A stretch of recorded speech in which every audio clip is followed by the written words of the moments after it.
The pigeon. The strong can take care of themselves. But what about the weak? What happens to a child, a young animal, a sick bird, when there is no one to take care of them? Jan has found a sick bird, a pigeon. It cannot fly and is very weak. It will probably die. But Jan has a deep and terrible need to take care of it. Ella was dressing in the bathroom. She couldn't get dressed in the sitting room while there were people around. And she couldn't use their bedroom because her son Robert and his family were sleeping in there. She called out to Jan. "Can you find my best pink blouse, Jan?" Jan went to the door of the bedroom. The door was open a little, and he looked through at all the clothes on the floor, on the chairs, bed, everywhere. Robert and Moira and their children were not tidy people.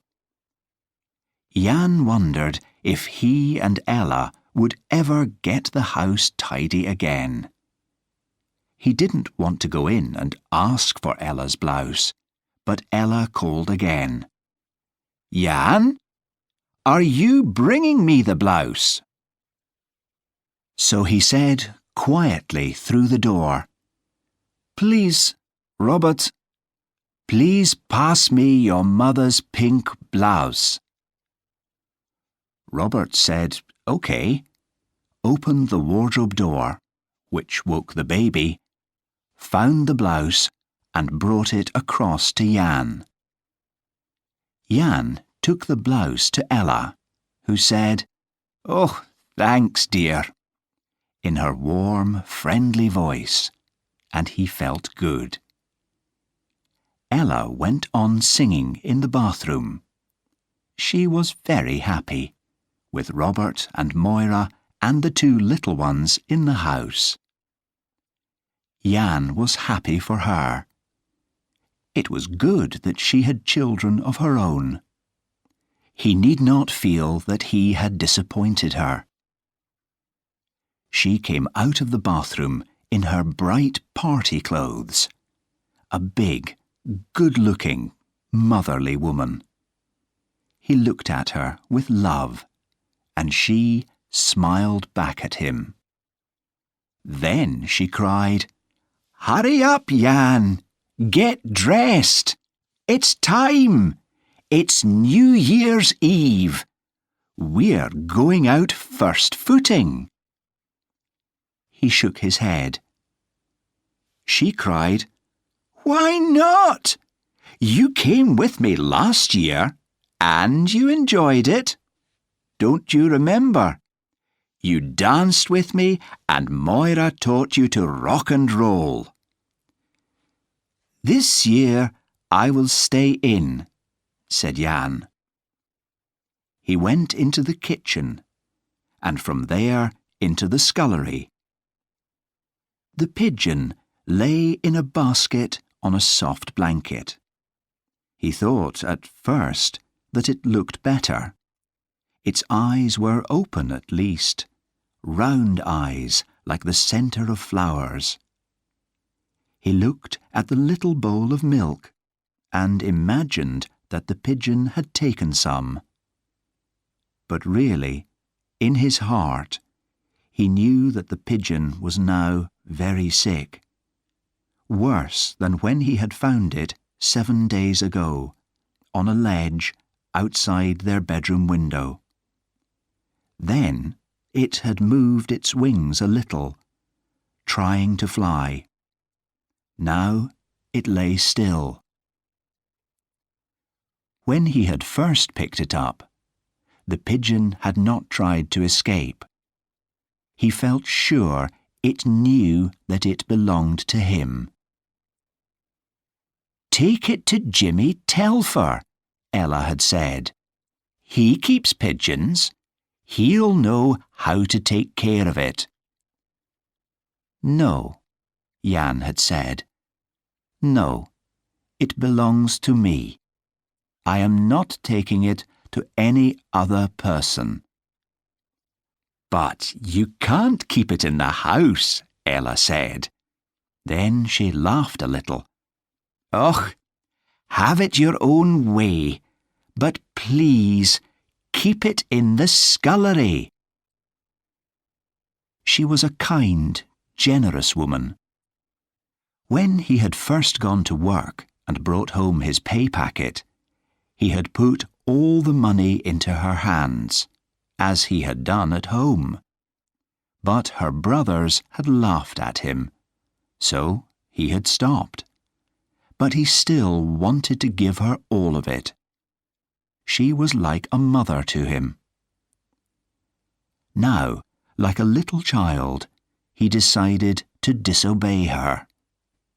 He would not go. He did not want to go out among her large family, did not want all the laughing and shouting that they did at this time of New Year. "Happy New Year, Mother! A good New Year, Tom, Archie, Andrew, Joanne." Robert would love it. Home on holiday. He and his mother could go out together and enjoy themselves without him. They were waiting for him at the front door. "Jan, what have you been doing? You're not dressed yet." "Worrying over that old bird again," Ella said, teasing. "It's a young bird," Jan said. Ella laughed. "Well, young or old, if you ask me, it's not long for this world.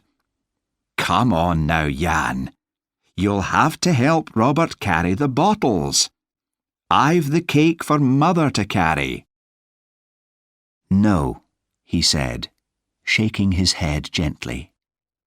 "No, I will not go." Ella did not get annoyed even then. "Are you going to the pub then? Well, be sure to be at Mother's by 11:30 to take in the new year." "Okay," he said quietly. "Okay." He waited until they had left the house. All was quiet. Moira and the little ones must be asleep. He found his overcoat, put it on, and went into the scullery again. He lifted the pigeon carefully out of its basket and placed it inside his cardigan under his coat. It wasn't strange to take the bird out, he said to himself. He had taken it out before, to the library, to ask for a book on the care of a sick bird. The lady in the library was very kind, very helpful. She had found a number of books about birds for him. But the pigeon was still sick. Then he had taken it to the pit, to the first aid centre, where Alec McCall worked. Alec had felt the bird all over very carefully, while Jan watched worriedly. But Alec said, "It's nearly dead already, boy. We can't do anything for it." Then Jan went to the doctors, but they seemed more interested in him than the pigeon, and gave him some medicine to make him calm. It wasn't strange to take the bird out. He couldn't leave it in the house. He was afraid the children would wake up and go into the scullery and worry it. He had to keep the bird safe with himself, and he had to go out. He had to be alone. Along Main Street there were crowds of people, and What a noise! He stood, watching for a while. People enjoying themselves, having fun, shouting to their friends. "Here's to you! And what will the new year bring you, man?" "Hello there, Sugar. Come on and join us." Someone took him by the arm, and he jumped. He still hated it when people touched him suddenly. "No, no, thank you, but no." Jan moved away, but others came round him. "Is it Jackie Sugar? Come along in, Jackie man. It's New Year. It's Hogmanay. Come and have a wee drink for New Year." "Thank you. No, no." "Oh, come on. Just a few friends. People you know." "Thank you, thank you." In the end, they let him go. He walked away down the street, but some more people recognized him, and a girl ran up to him. She put her arms around him, holding him tightly. She said something very kind, but he broke away from her angrily. She laughed and ran away to the others. His pigeon! What had she done to it? He cried out in Polish. Under the next streetlight he opened his coat. The pigeon was still, its eyes closed. But as he whispered to it, its eyes opened slowly. Then they closed again.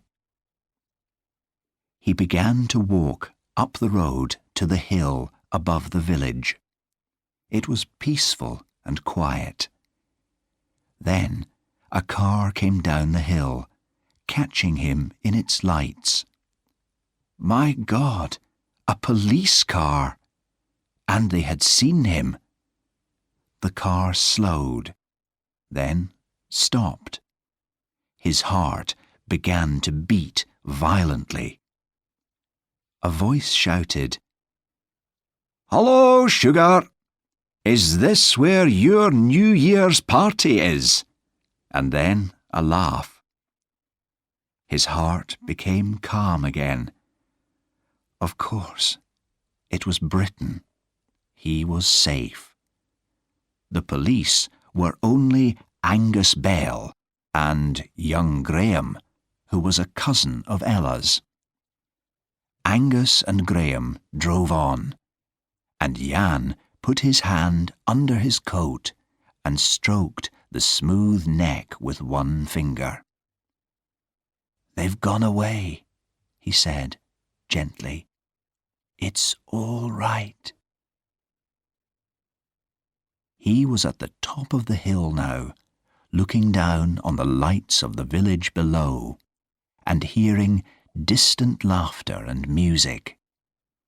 Around him were trees and dark places between them. Trees were good for hiding in, if you needed to hide. He sat down under a tree. Then came the sound of the church clock striking 12. 1, 2, 3. He counted in Polish.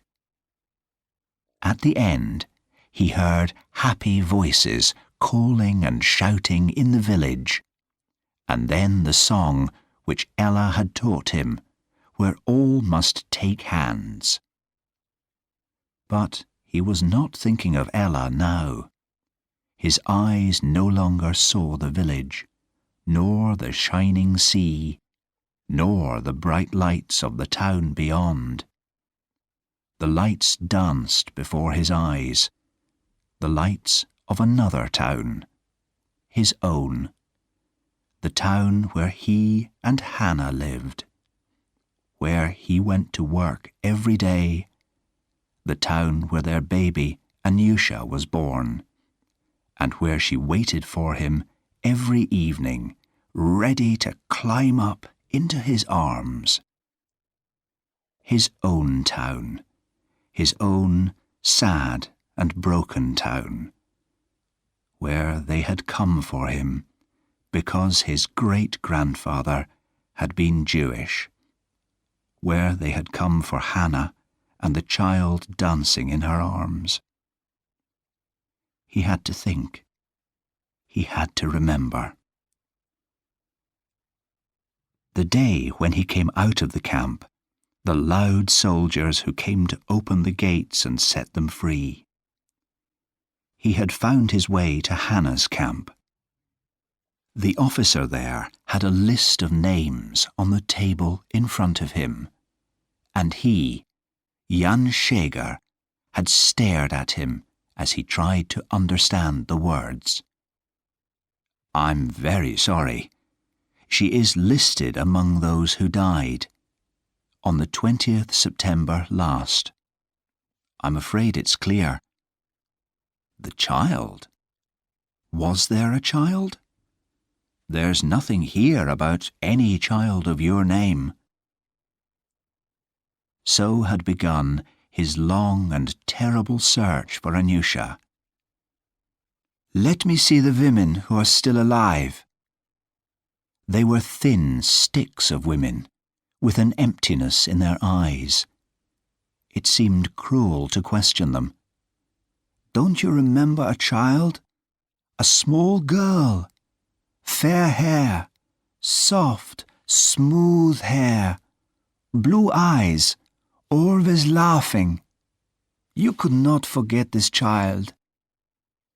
"I saw no child with her. I never knew she had a child. She used to weep, but then who did not?" He had searched for Anyusha for years, until, at last, he had found a crazy girl. "I arrived at the same time as her. She had a little girl in her arms." "What happened to her?" Wild, terrible laughter. "What do you think? They had no place for children." "You mean they killed her?" "It was good to die quickly in that camp." After that, he had come to Britain, found work here, made a new life for himself, and married Ella. Sometimes, in dreams, he saw Anyusha as a young woman, married, maybe, with children. Sometimes he saw her in Main Street, looking for him. "Is there a Mr. Jan Schäger living here?" The dreams disappeared in the cold light of day. But then the old questions came back. How was she killed? Did she know what was happening? How long did it take her to die? He was dreaming now, sitting here under the tree. He had felt his child warm in his hands, warm and soft and round. Now he woke to find he was holding the pigeon tightly. Had he hurt it? He opened his coat and looked down at the bird. The eyes were closed. This time they did not open. Then, suddenly, he felt a strong need for the village, for people, for Ella. He had been a bad husband to her tonight, to leave her to go first footing without him. She had her son, but her son was her son, and only he was her husband. He had broken his promise to her. His street was quiet and dark when he got to it, but his house was not dark.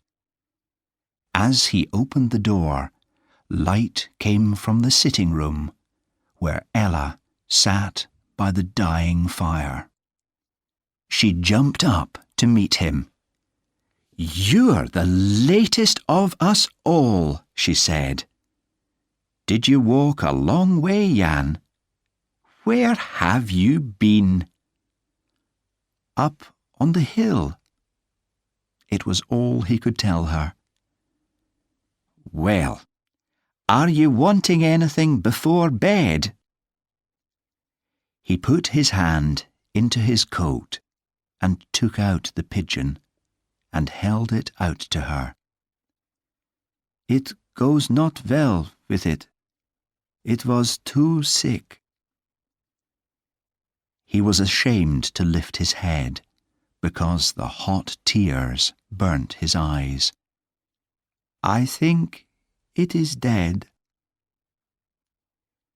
If she felt surprised to see the pigeon, she did not show it. She took it from him gently. "Yes, it is dead. Poor thing. I think it had a hard time before it came here. Don't weep for it, Jan. It's only a bird." He said, "I will not weep if I know it is safely dead." Another woman would ask, "What do you mean?" But not Ella. She said, "It's dead, truly dead. Its troubles are all over." Then she said, "I think we should bury it right now in the garden." She was wearing her nightdress, ready for bed, but she hurried into the scullery. "I've got just the thing." She pulled down a shoebox. She had given him new shoes for Christmas. It still had the soft tissue paper in it, and she carefully put this around the bird, hiding from him the soft grey feathers, the rounded head, the round, closed eyes. "Now, you come out and dig the hole," she said. When he had dug the hole and laid the box in it and filled the hole up again, he stood, unable to move.